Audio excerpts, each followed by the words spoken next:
But before we move on to that, we have a couple of more things to cover. Yesterday, we not only learned that Amazon are intent to ruin Tomb Raider, we also got a reminder that they're in the process of ruining Lord of the Rings with the new trailer drop for Rings of Power Season 2. Now, Mr. Chato, how excited are you for that? Well, no, not at all. I mean, we know that it's a gigantic mess. I am interested in the same way that I like slowing down for car crashes on the highway. Yeah. Yeah, like to me, the most interesting thing about it is the backlash it's getting and how it was ratioed to high oblivion.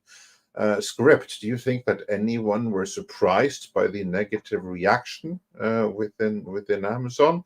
Because I only saw a negative reaction. I don't see anyone even remotely excited for more Rings of Power, and yet they're locked in for 5 seasons.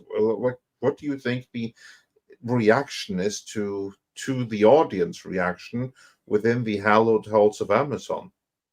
I think the people that are writing the show and making the show are very, very happy because they're going to be paid for another 3 more seasons. As for the rest of Amazon, it's not really it's a drop in the bucket based on the amount of revenue they bring in. So they probably don't care as obviously they would love it to be a hit, but I don't think they care enough right now. Amazon and Apple have the same problem. They make so much money on other things that they actually don't care whether or not the quality of the product they're producing for film and television is actually any great. It's a superficial line item to them to just kind of generate another aspect of revenue. Yeah, it's just good for their branding. I would be curious to see how big an uptick there is in the novels and merchandise of Lord of the Rings when they come out with a new series, whether or not that balances it out. But it could be a total flop, and it's just like it's not going to affect them at all. Mm-hmm. Yeah, I have to tell you, I knew it was the first 5 minutes of the episode 1, and maybe you can explain this to me. I go nuts because there's things that are just so obvious. You got Lord of the Rings, you got orcs, wizards, magic, dwarves, and you got sword and sorcery, right? And you got horses and giant battles, right? And that's like a playground, a toy set, a sandbox of fun for an action, exciting genre piece.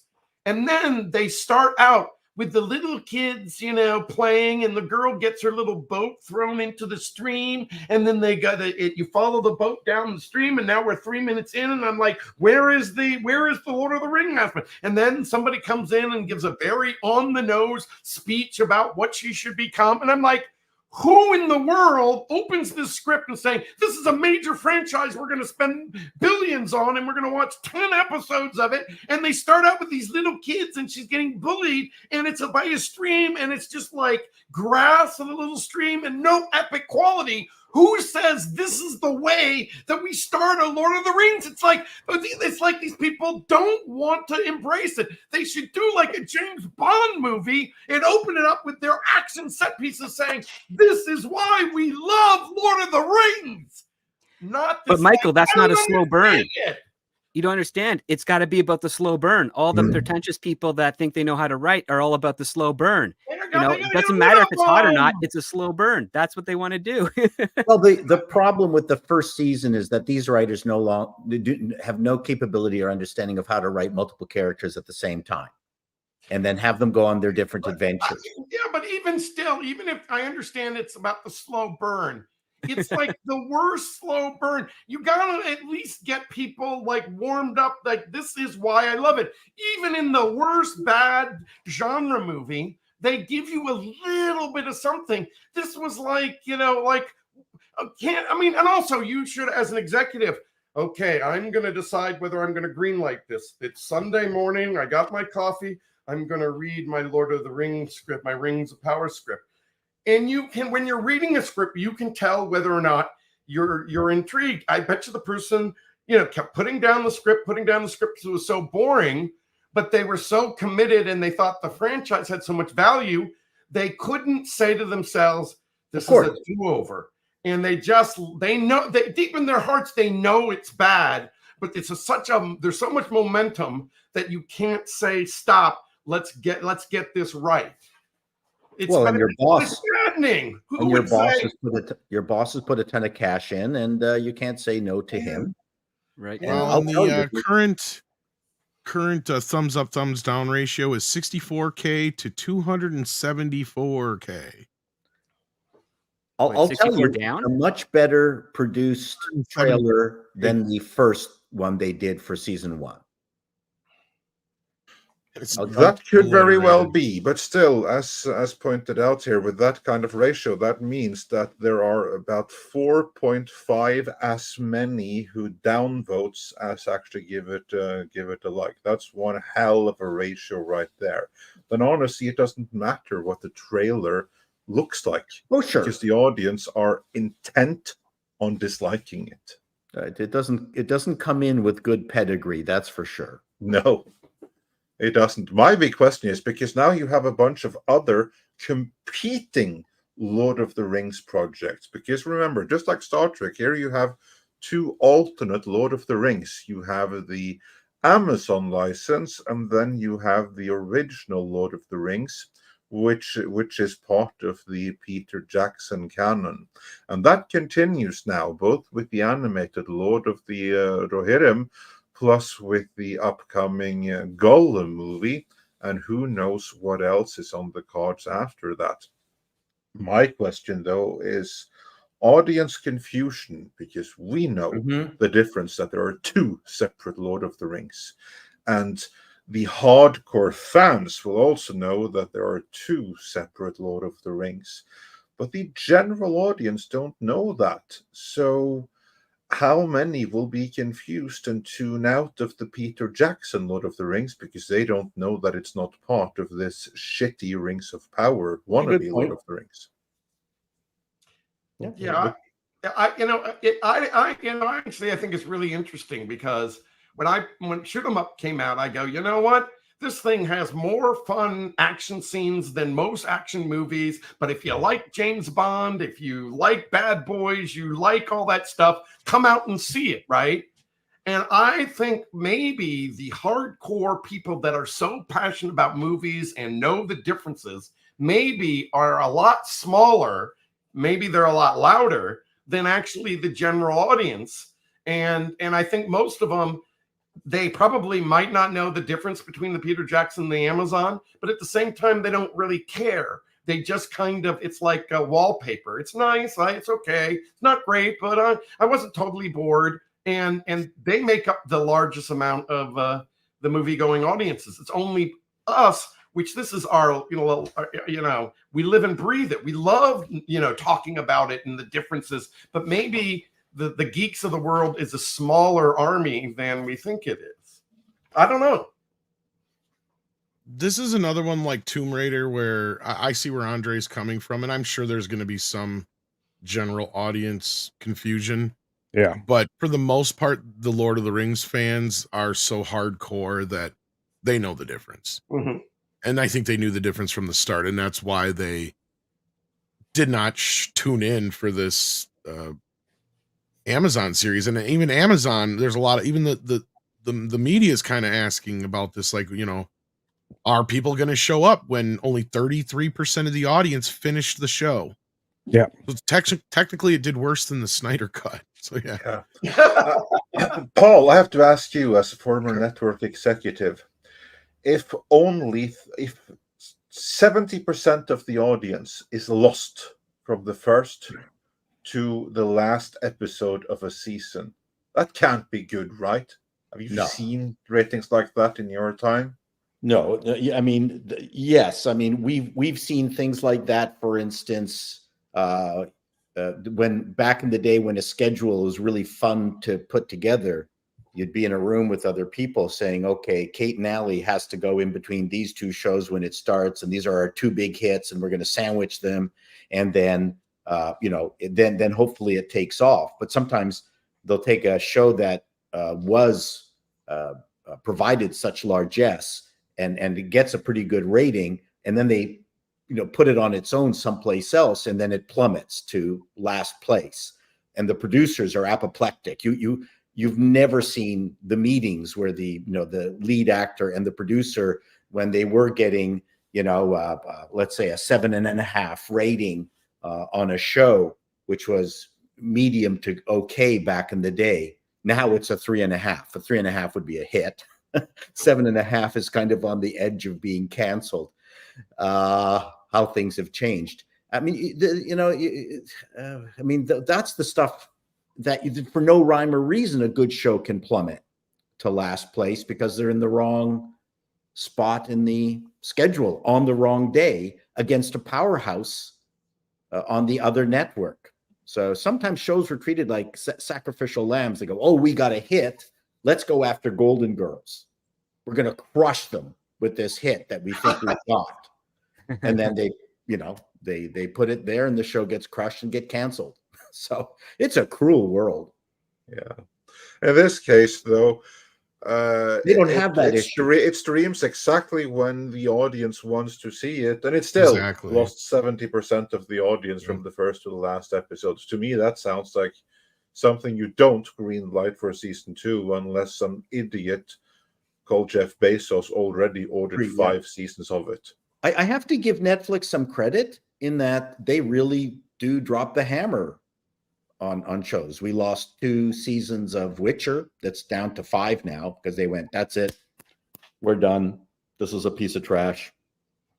Because there's no ancillary way of propping the shows up, Paul. And as I've pointed out before, they're acting like business people.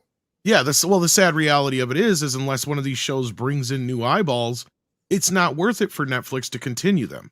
Well, not the way they measure things, right? Because that's how they look at it. They're not getting advertising either. That's the other part of it. Sorry, right. They are now. Well, no, yes, they are. But the goal is to bring more eyeballs to their platform. And that's how they measure shows, not necessarily strictly on the ratings. They are measuring them on, did we bring in X number of people to watch season 2? I think by the time they get to season 5, they'll only be making 3 episodes per season. Because this is it's unsustainable to do 8 episodes of a show that's costing you $250 million minimum per season. Does anyone know what Rebel Moon got eyeball wise? 6 people watched that. 6 people, I think. Yeah. No, but this is a great example of like where Cobra Kai, right? Like Cobra Kai is not even an expensive show, but they drug their feet forever on the final season because they were evaluating, as we just said, is Cobra Kai worth it for them? Sure. Them moving over the first 2 seasons and premiering the 3rd season brought in a lot of eyeballs for Netflix. 4th season must have sustained well, but they were looking at it after that 5th season. Is it bringing in new eyeballs? Right. And that's the thing. The chances are by this point, 5-6 seasons deep into a show, which is a rarity for Netflix, the only people watching it are the people that were stuck with it since the start. You're not bringing in any new clientele because of it. Stranger Things is another great example of that. It's another one why they drag their ass on renewing that all the damn time. Because in their eyes, there's no incentive in it, like Culture said, unless you're bringing in a new 30% more of an audience, which that's not how TV shows work.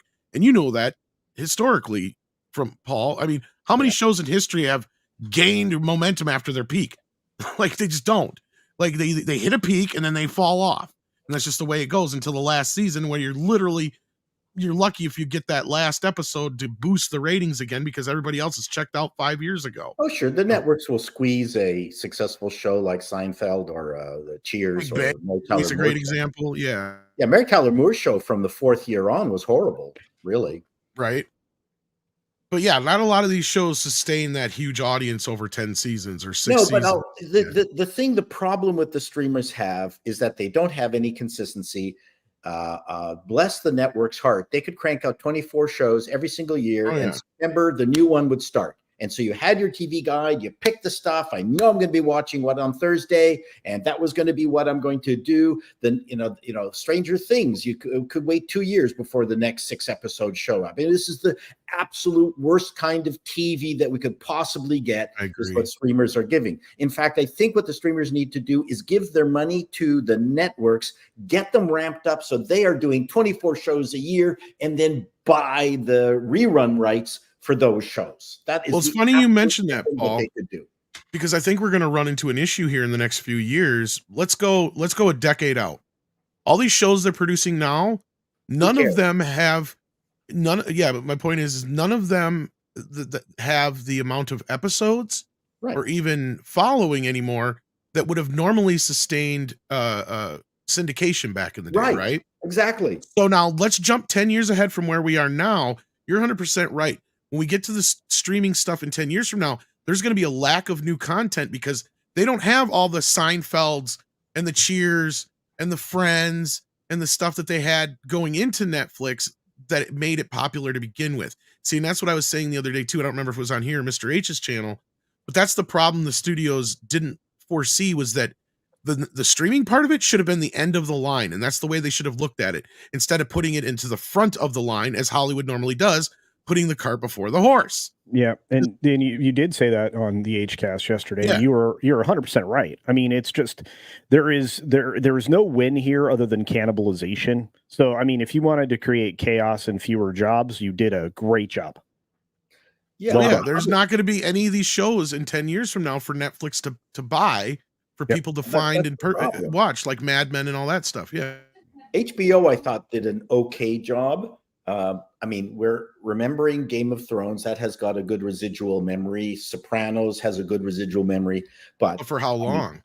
No, and that's true too. That's have my to point. keep making stuff. But Frasier, I'm not talking about the new Frasier, but I mean, we have fond memories. Those of us who do remember have fond memories of Frasier, Cheers, Mary Tyler Moore. We're not having any of those really. From That's any my of the point. streaming shows. The newest thing you can point to is what?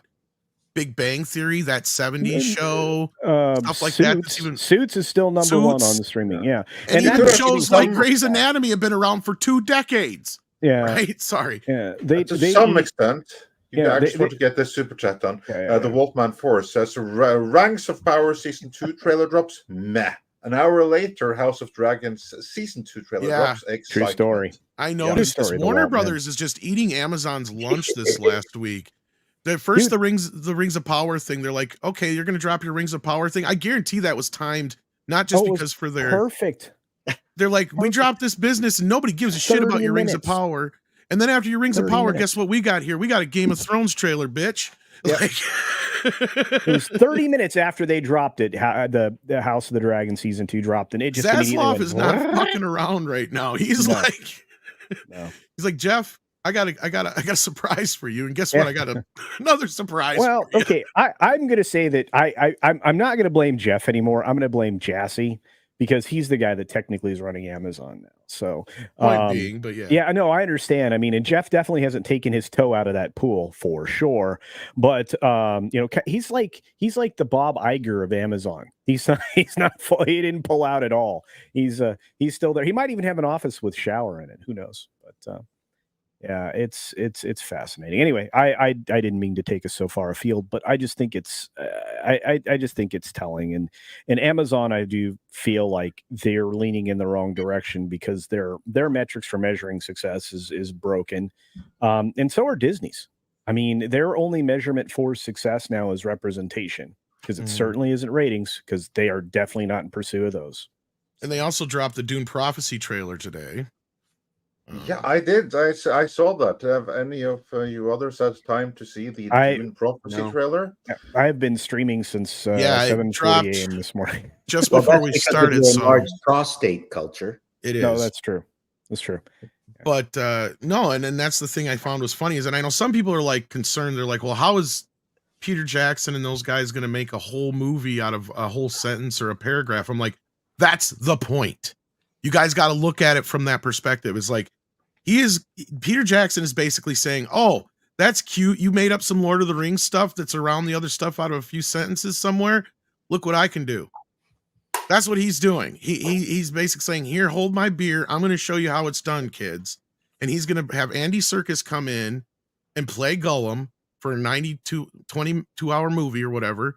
We're going to just have fun with that. Is it going to be any good? Probably not. But guess what? It's still going to be 10 times better than anything Amazon could shit out. That's the thing it's going to be. And then that's just going to be buying them time till whatever Peter announces what he's doing. Because I guarantee you there's going to be another. They said there's 2 projects. So I'm willing to put money on he's directing the next thing. And it's going to be either an Aragorn story or something to do with the Silmarillion. How much you want to bet? I'm not taking that bet because Nobody I wants to believe take that bet. new Peter Jackson Lord of the Rings trilogy coming. I don't know about a trilogy, but I could see an Aragorn movie or something from the Silmarillion. Ultimately, the difference is that when you have a single voice, someone with a single vision, even if it's not that great, it's going to be better than something done by a committee, especially when it comes to drama. Sometimes comedies work because of the collective feeding the jokes and it becomes very funny. But with drama and action, you need a single visionary. And that's why Rings of Power sucks. Well, I guess you could say, well, Michael, what about Rebel Moon? So again, maybe I'm full of shit. But in general, you're better off. The odds of something succeeding and failing is about the same, but you might as well fail with somebody who has a vision than just a committee. And that's a part of the problem too. See, now you guys are getting the idea. Yes, it could be Gollum for 4 hours doing nothing but eating fish. Yeah. It would be more entertaining than this guy.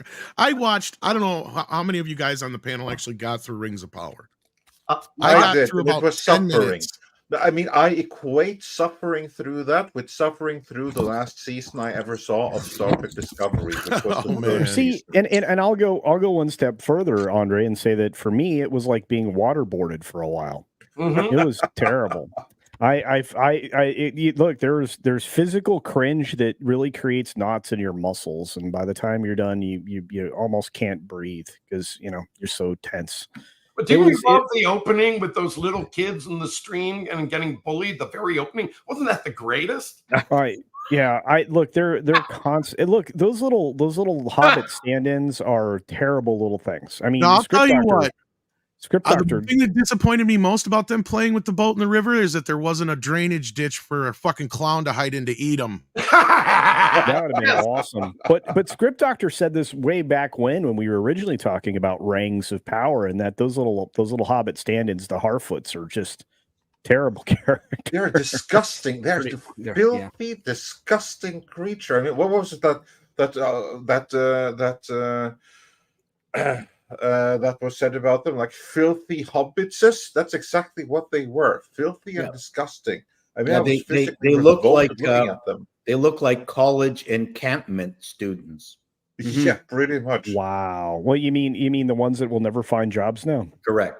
Now, the one thing that was interesting I don't know if you guys picked up on this, or maybe I was the only one who did, but I thought the guy who's playing Sauron looked like a clone of Matt Smith.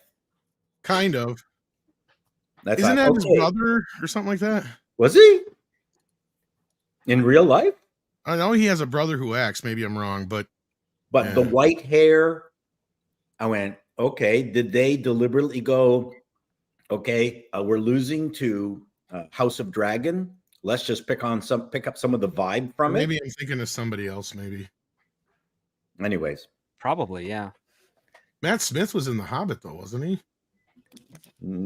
I don't think so. No, maybe not. Anyways, Matt Smith is in House. No, he portrayed Squint in The Hobbit. Demolition of Smog. Told you.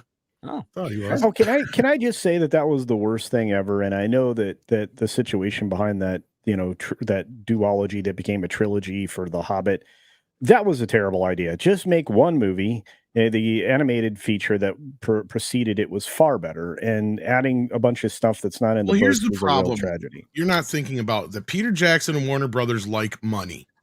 Yeah. Okay. See, you didn't take that into consideration, culture. Yeah. And I like money involved. I like money too, and I wasn't going to pay for the last two, installments of that bologna sausage. Let's just put it that way. Yeah. No. This clip was taken from Midnight's Edge in the Morning, which streams live every Monday, Wednesday, and Friday at 9 a.m. Pacific Time on the Midnight's Edge main channel. There, you can send in your live questions and comments before clips and full stream replays are uploaded to Midnight's Edge live archives. We are also on Twitter, Rumble, Odyssey, and Facebook, so smash that like, help share, subscribe, and join us.